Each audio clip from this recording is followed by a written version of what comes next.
안녕하세요. 리틀 파브르 여러분. 벌써 3회차로 만나게 되었네요. 3회차의 주제는 바로 곤충의 한살이입니다. 초등학교 3학년과 6학년 친구들이 학교에서 배우는 내용이죠. 리틀 파브르 여러분에게 예습 또는 복습의 시간이 되길 바라며 시작해볼게요.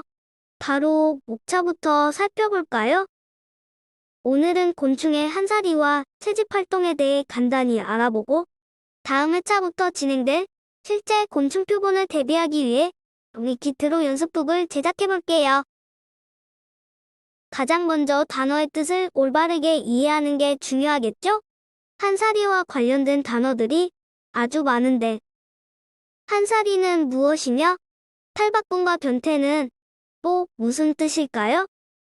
자세하게 뜻을 알아보기 전에 화면의 그림을 살펴볼까요?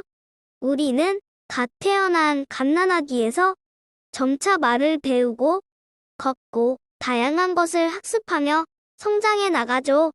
사람이 태어나서 죽을 때까지의 동안을 우리는 일생이라고 해요. 또 아래의 그림을 볼까요? 닭이 알을 낳고 알에서 태어난 병아리는 솜털이 깃털로 변화하면서 닭이 되어요. 닭이 된 후로는 평균적으로 6개월 정도 살다가 죽음을 맞이해요. 알에서 태어난 병아리가 닭이 되어 죽을 때까지의 동안을 닭의 한살이라고 부른답니다.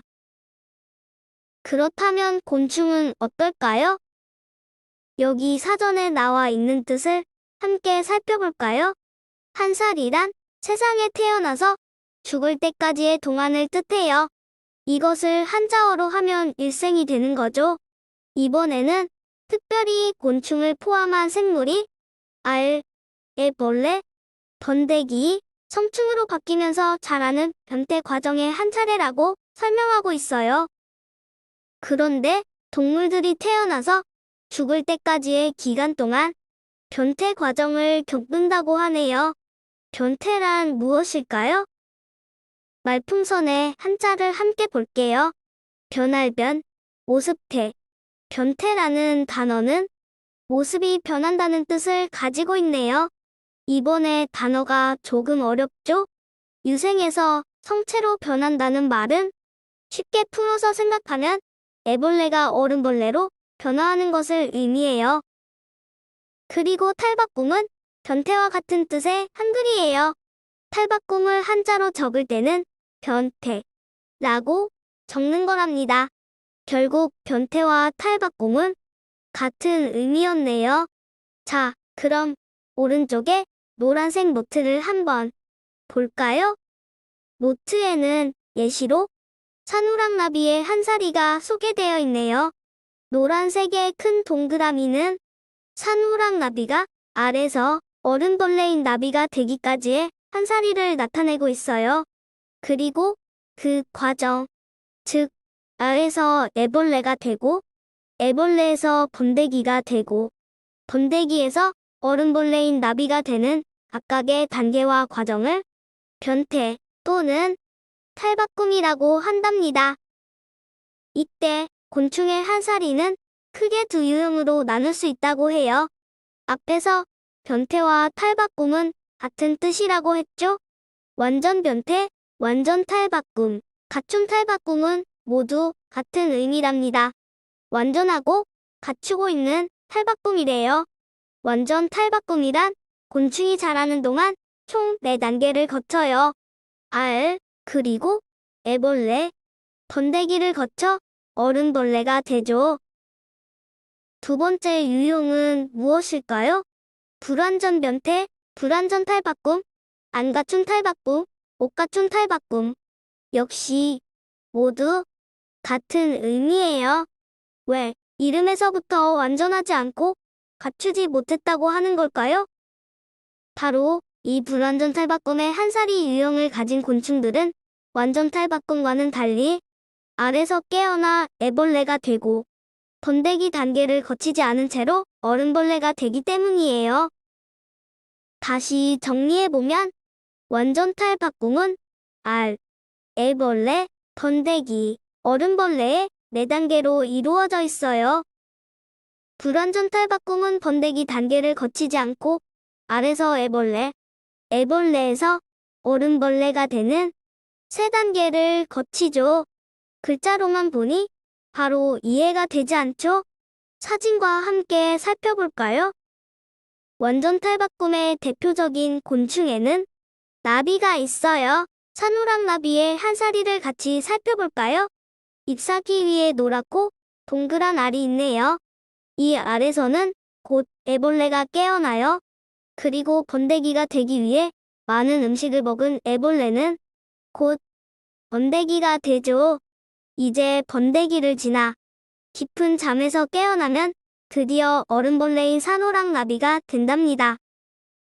그렇다면 불완전 탈바꿈은 어떨까요? 불완전 탈바꿈의 대표 주자는 잠자리예요. 알에서 깨어난 잠자리의 애벌레는 수태라고도 불러요. 주로 물에 살아서 물 숫자를 썼고요. 애벌레 시절의 생김새가 전갈과 닮았다고 해서 전갈 채자를 써요. 이 애벌레는 여러 번의 탈피를 거쳐서 멋진 날개를 가진 어른벌레, 잠자리가 되죠. 잠깐, 탈피가 뭐냐고요? 탈피는 허물을 벗는 것을 뜻해요. 우리가 옷을 벗는 모습을 상상해 볼래요? 곤충들도 자신만의 옷을 만들고 벗는데요. 애벌레가 새로운 옷을 만들고 벗을 때마다 점점 더 자라 어른벌레에 가까워진답니다. 이렇게 불완전 탈바꿈을 하는 곤충들은요. 알에서 애벌레, 애벌레에서 어른벌레로 세 단계를 거친답니다. 각 곤충의 한사리에 대해서는 다음 회차부터 상세히 알려줄 테니 오늘은 두 한사리 유형의 뚜렷한 차이점에 주목해주세요. 그럼 완전 탈바꿈과 불완전 탈바꿈 유형에 해당하는 곤충들에는 각각 어떤 친구들이 있을까요? 번데기 과정을 거치는 완전 탈바꿈을 하는 친구들은요.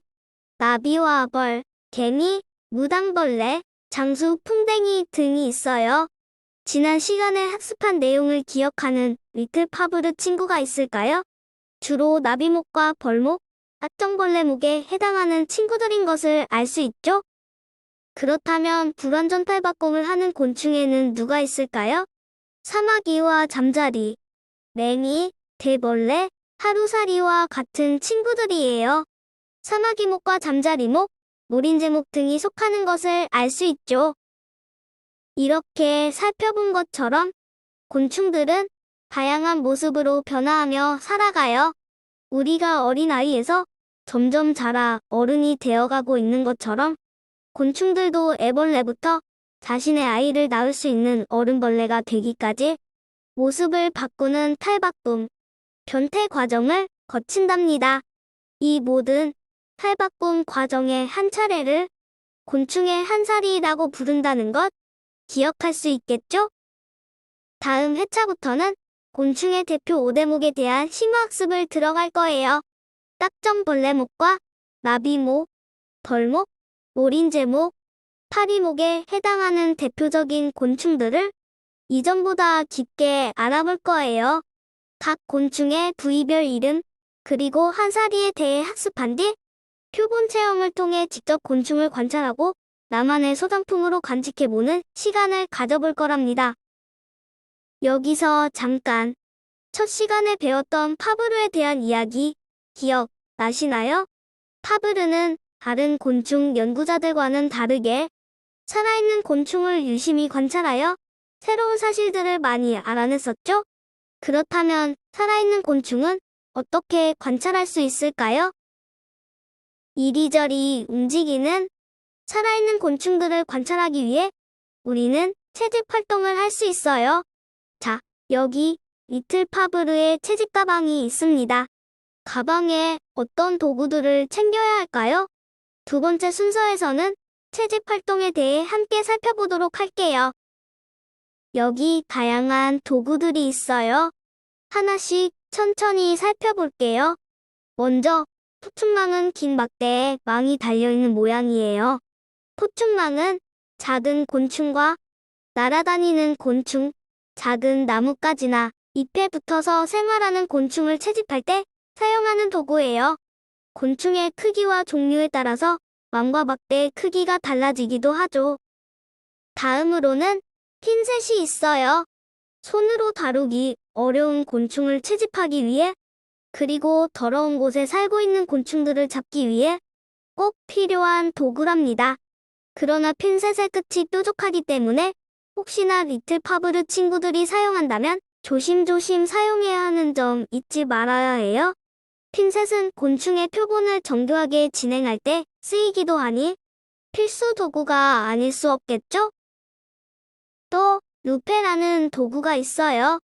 간단히 말하자면 가지고 다니기 편한 휴대용 돋보기라고 생각하면 쉬워요. 루페의 모양도 용도에 따라 굉장히 다양해요. 작은 곤충도 루페를 통해 보면 자세히 관찰할 수 있을 거예요. 삼각지는 무엇일까요? 바로 나비와 나방처럼 비늘가루가 있는 곤충의 날개를 보호하거나 잠자리처럼 날개를 적절히 보관해 주어야 하는 곤충들을 잠시 보관하기 위해 쓰이는 얇은 종이에요. 같은 삼각형 모양의 삼각통은 무엇일까요? 앞서 소개한 핀셋, 삼각지, 작은 크기의 병 등 작은 채집 도구들을 보관할 수 있는 가방이에요. 화면 오른쪽 사진 속 아저씨가 허리에 차고 있는 모습이 보이나요? 필요한 도구를 빠르게 꺼내서 쓰기 좋겠죠? 이 외에도 채집한 곤충들을 담기 위한 통, 비닐, 필기구 등 채집을 위해서는 곤충의 종류와 특성에 따라 정말 다양한 도구들이 필요하답니다.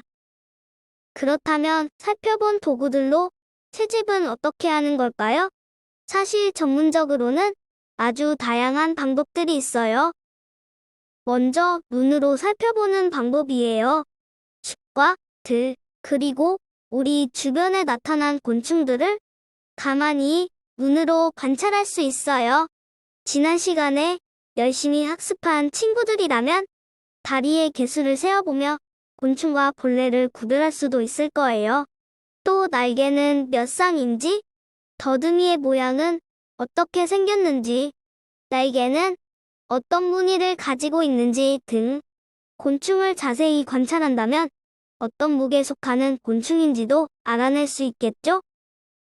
두 번째로는 포충망을 이용하는 방법이 있어요. 포충망을 어떻게 휘두르냐에 따라서도 곤충을 채집하는 방법이 다양하답니다. 세 번째는 함정을 이용하는 방법이에요. 불빛을 좋아하는 곤충들을 불빛으로 유혹하거나 달달한 액체로 유혹할 수도 있죠. 곤충들이 지나다니는 곳에 독한 물질을 두어 함정에 빠뜨려 채집할 수도 있어요. 그러나 이러한 방법들은 곤충 전문가들만이 정확한 방법으로 필요에 의해서만 진행해야 한답니다. 우리 리틀 파브르 친구들은 1번 눈으로 살펴보기와 2번 포충망을 이용하여 채집 후 세심히 관찰해보는 방법이 가장 좋을 것 같아요. 하나 더 조심해야 할 부분도 있어요. 너무 많은 수의 곤충을 목적 없이 무분별하게 채집하면 될까요? 곤충을 괴롭히고 곤충이 살고 있는 곳을 무너뜨리거나 파괴해도 될까요? 모두 안 돼요. 곤충 역시 소중한 생명이에요. 함부로 대하지 않고 소중히 여기며 조심히 관찰해주세요. 자, 지금까지 활동지도 열심히 풀며 따라왔나요? 이제 함께 풀이하며 활동지를 완성해볼게요. 빈칸과 말풍선을 채워주셨나요? 바로 정답을 확인해볼까요? 정답 화면입니다. 오늘은 완전 탈바꿈과 불완전 탈바꿈에 대해 간단히 알아보았어요. 번데기 단계를 거치는 완전 탈바꿈, 그리고 번데기 단계를 거치지 않는 불완전 탈바꿈을 기억해주세요. 화면의 곤충들이 어떤 한 살이 유형인지도 올바르게 적어주세요. 더 알아보기. 앞의 내용이 너무 쉬웠다면 지난 시간에 학습했던 내용을 복습해보아요. 말풍선을 넘겨도 좋으니 각 곤충이 어떤 목에 속하는지 적을 수 있는 친구들은 직접 적어보세요. 아래에 힌트도 있답니다. 정답을 공개할게요. 3페이지는 채집 활동에 필요한 도구들을 직접 그려보도록 구성되어 있었어요. 역할도 적을 수 있다면 적어주면 좋겠죠? 자, 이제 표본 연습북을 함께 만들어보는 시간을 가져볼게요. 이번 3회차 체험 키트와 활동지입니다. 혹시 빠진 것이 있다면 알려주세요. 준비물은 오른쪽과 같아요. 종이 키트의 특성상 칼과 가위가 사용되기 때문에 부모님이 함께 참여해 주셔야 한답니다. 준비물을 확인했나요? 바로 시작해 볼게요. 오늘 함께 진행하게 될 연습 곤충을 소개합니다. 바로 기대온 장수풍뎅이와 성띠제비나비예요. 앞으로 실제 곤충 표본으로 만나볼 친구들이랍니다. 그럼 본격적으로 시작해 볼게요. 첫 번째, 오리기 융지에 인쇄되어 있는 장수풍뎅이와 나비를 분홍색 선에 따라 가위로 오려주세요. 두 번째, 내지에 옅게 그려져 있는 위치에 맞게 장수풍뎅이와 나비의 몸통을 풀로 붙여주세요. 자, 장수풍뎅이 먼저 준비해볼까요? 장수풍뎅이의 몸통 주위에 그려진 모양에 맞게 칼집을 내주세요. 말풍선이 보이시나요? 다리와 날개를 각각 끼워 넣을 구멍들이랍니다. 그림과 조금의 차이는 있어도 되지만 최대한 비슷한 크기와 위치에 맞게 칼집을 내주세요. 네 번째, 모루끈은 안에 철사가 있어서 자유자재로 움직일 수 있는 끈이에요. 끝을 동그랗게 말아 두었지만 위험한 장난을 치지 않게 부모님께서 지도해주세요. 이 끈은 내지의 난 구멍에 맞게 뒤쪽으로 넣어주세요. 자, 곤충의 다리는 몇 개인가요? 바로 6개. 세 쌍이죠? 장수풍뎅이의 앞다리, 가운데 다리, 뒷다리를 위치에 맞게 끼워주세요. 다섯 번째, 장수풍뎅이의 다리는 3마디로 이루어져 있어요. 마디의 자세한 명칭은 다음 시간에 알려줄게요. 마디에 맞게 직접 구부려 보기도 해보아요. 여섯 번째, 다리를 모두 끼워 주었나요? 이제 날개를 화면과 같이 내지의 뒷면을 향해 끼워 넣어주세요. 그리고 접어주세요. 왜 접냐고요? 바로 실제 장수풍뎅이의 경우 앞날개 안쪽에 뒷날개가 접혀 있을 것이기 때문이에요. 다만 실제 곤충은 날개가 훨씬 얇으니 더 주의해줘야 해요.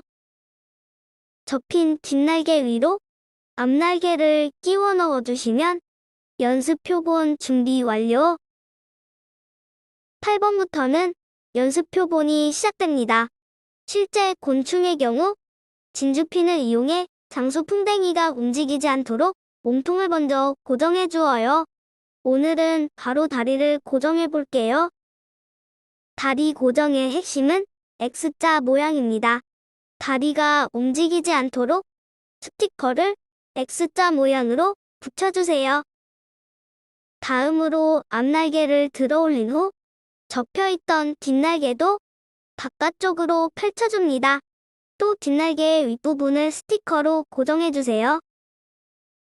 화살표를 겹쳐 앞날개와 뒷날개 사이에 빈 공간에 붙여준 뒤 살짝 접어 앞날개가 넘어오지 않게 해주면 기대온 장수풍뎅이 연습 표본 완성. 나비는 굉장히 간단해요.